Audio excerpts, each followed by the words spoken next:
Miguel, good to see you. Hello. Good to be back. Very good. How much are you excited to be back in action again tomorrow evening?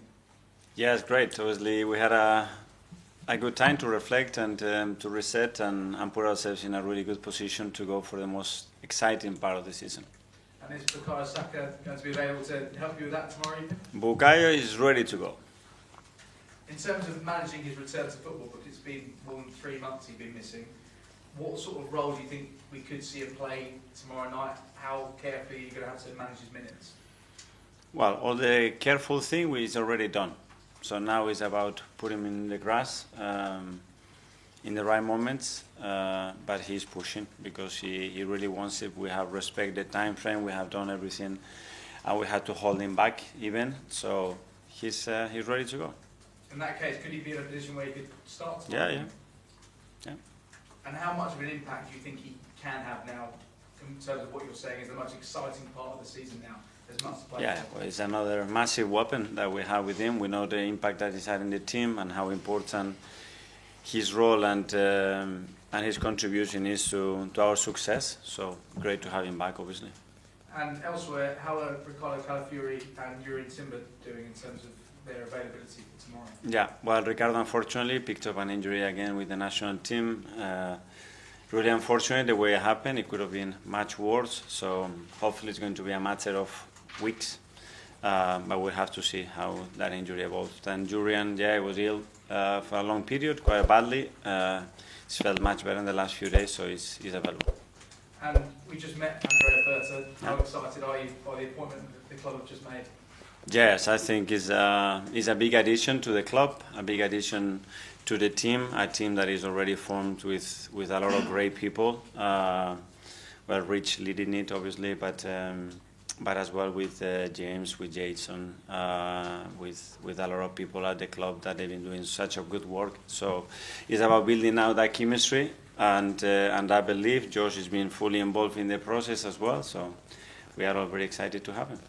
How much do you feel like he can help the club, especially in the transfer window? We've seen his reputation for signing some of the best players in world football over the course of the last decade or so. Well, you just met him, and straight away, it's the words that come out are always winning, improving, and demanding. And he's a person very honest, very straightforward, very clear vision what he wants to do.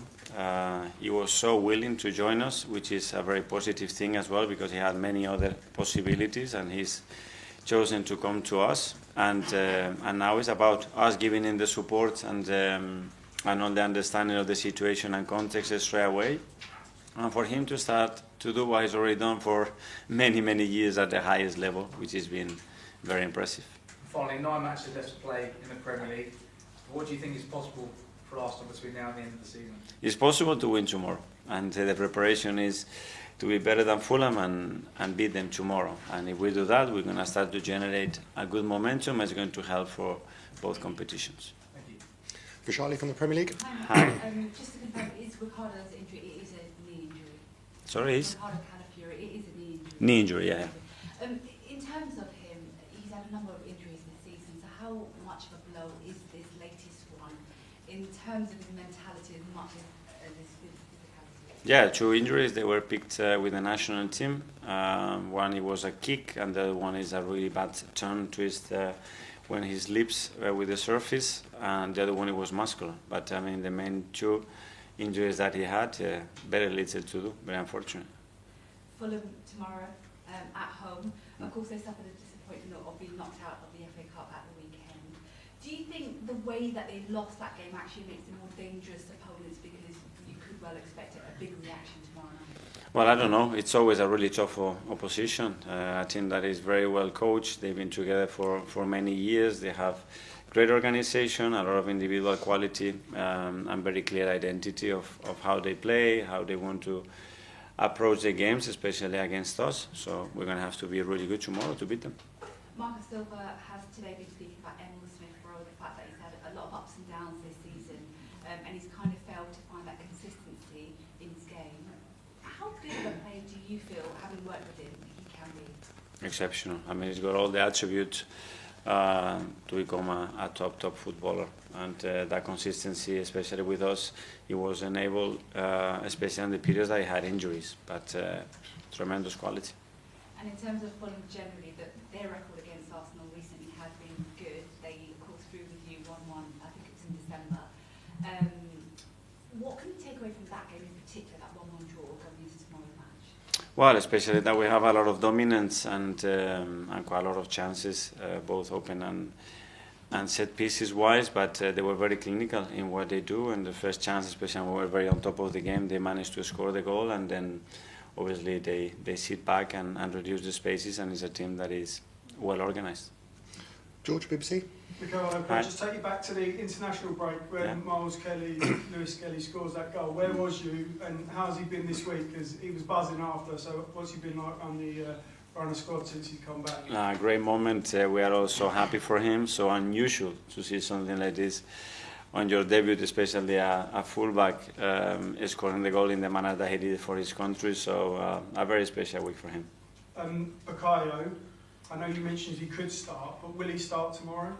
Yeah, we will see that tomorrow. And we just met Andrea, but can you just talk about what direction the club's going in now? You talked about ambition, he said about wanting to win stuff. So is he almost a new signing that's going to unlock the potential about what Arsenal needs to do going forward? Well, we certainly believe that he's someone who's going to impact the club. And he's got that experience, he's got this personality as well, this charisma, and this drive to and will to win that is going to be very contagious. It's very much installed in the football club, especially from the top, because this is what we want to achieve. But to have people as well with different expertise, experiences, and that they already done it, is very, very helpful. What do you like about him the most, and what's his best attribute? And was you involved in the decision making to give him the Yeah, we were all involved, and what I liked the most immediately is how much he wanted to come to the club. He was really attracted and really excited about that possibility, and then the way he believes that he can help us to achieve what we want. Thank you. Tom, Football London. Hi, Michael. Just on Andrea again, he's come in at a time kind of in this midway point between the start of the year and the summer. You talk about planning ahead and having a lot of ideas about what you want. I'm sure a lot of that's already been done.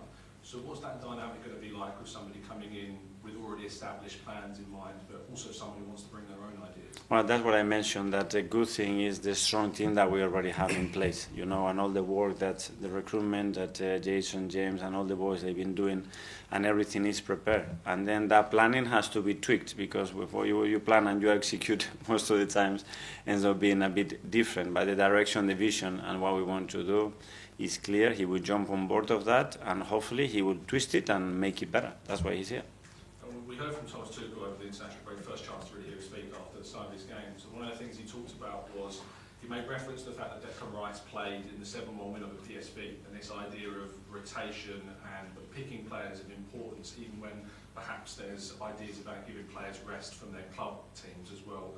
Is it important that that is kind of got on top of the players are given important rest at certain times of the season in perhaps friendly games, and how is that relationship with Thomas going to evolve? Yeah, well, the more communication there is and understanding, obviously, when a player plays, it means do you want to play him or you have to play him? It's very different. If you have other alternatives, you still have to play him. Is one decision. If you have to play him because there are no other alternatives, because the situation you have in the squad, that's something. The best thing is always to communicate ahead what the intentions are, what the processes are, and what the thought process was behind certain decisions, because to compare two similar actions with different contexts, it doesn't make any sense. Phil from PA. Hi, Michael. Just going back to the guy, Yeah. just give us an insight into his mindset, because he must be absolutely buzzing to play, and it's been such a long time since he played us.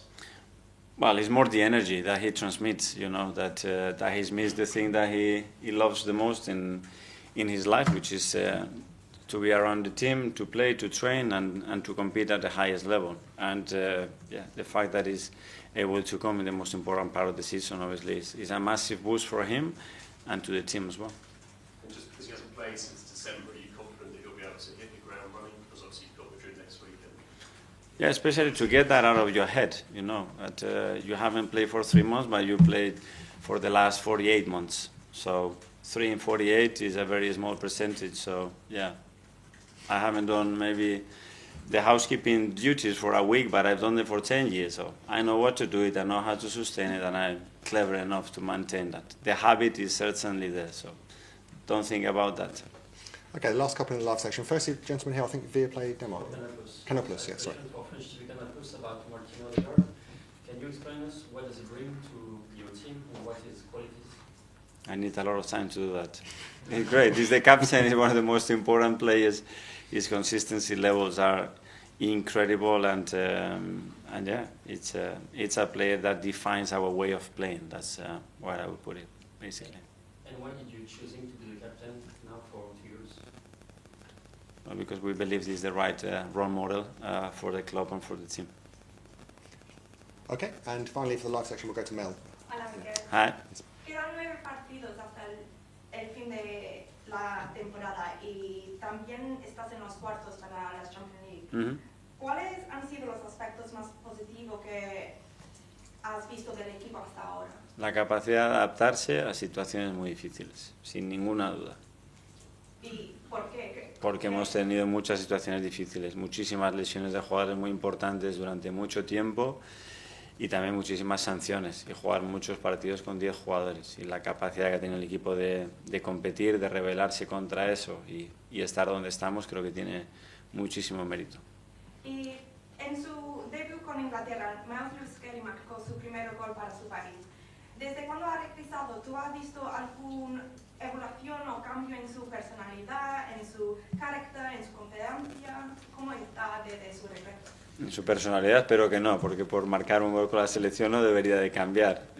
Su ánimo, su nivel de confianza creo que está alto y eso creo que es muy bueno para cualquier futbolista y creo que está empezando a juntar experiencias muy bonitas durante un periodo de tiempo muy corto y creo que lo está asimilando muy bien. ¿Y cómo pasa a usar eso usted?